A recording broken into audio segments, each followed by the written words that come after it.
जानकी जीवन स्मरण जय जय राम. नामात असणं म्हणजेच शुद्धीवर असणं.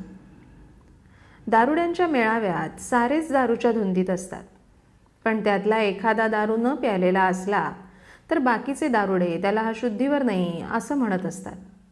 वास्तविक तोच एकटा शुद्धीवर असून बाकीचेच खरे गैरसावध असतात.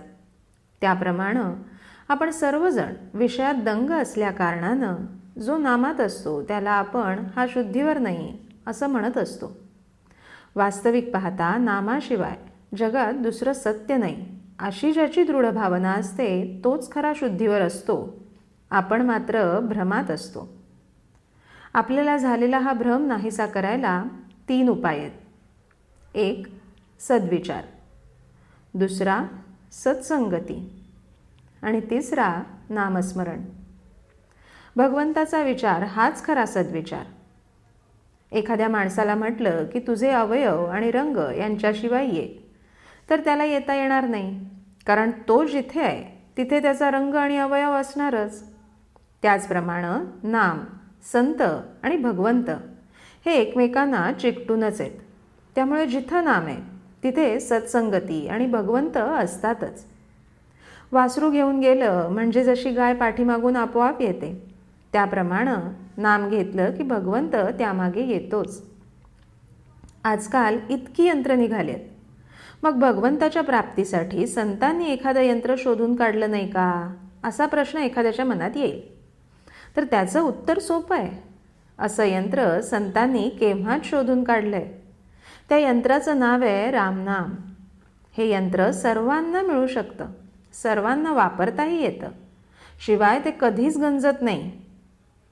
भक्त, भगवंत आणि नाम हे तिन्ही एकरूपच आहेत. जिथं नाम आहे तिथं भक्त आहे आणि तिथेच भगवंत आहे. म्हणून नाम सर्वात श्रेष्ठ आहे. ते नाम अनन्य होऊन आपण घेऊया.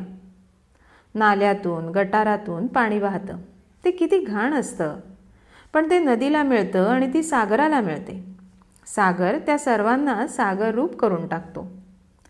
तसे मनुष्य कितीही पापी, दोषी, अपराधी असू द्या, त्यानं नाम नदीची कास धरली की तो रामसागर रूप झालाच म्हणून समजा.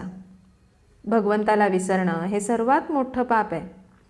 नामानं भगवंताचं स्मरण होतं म्हणून नामानं पाप नाहीसं होईल. अनाथ शब्द नाथा वाचून नाही आणि नाथाला अनाथा वाचून नाथत्व नाही. राम सर्वांचा नाथ आहे. त्याच्या अखंड स्मरणात आपण राहूया. प्रपंच वनवासासारखा आहे. रामाच्या स्मरणात प्रपंचातली संकट आणि दुःख कसपटाप्रमाणे वाटतील. तात्पर्य: तुम्ही नाम घेत गेलात तर तुम्हाला संत धुंडीत जाण्याची जरुरीच नाही, तेच तुम्हाला धुंडीत येतील. जानकी जीवन स्मरण जय जय राम.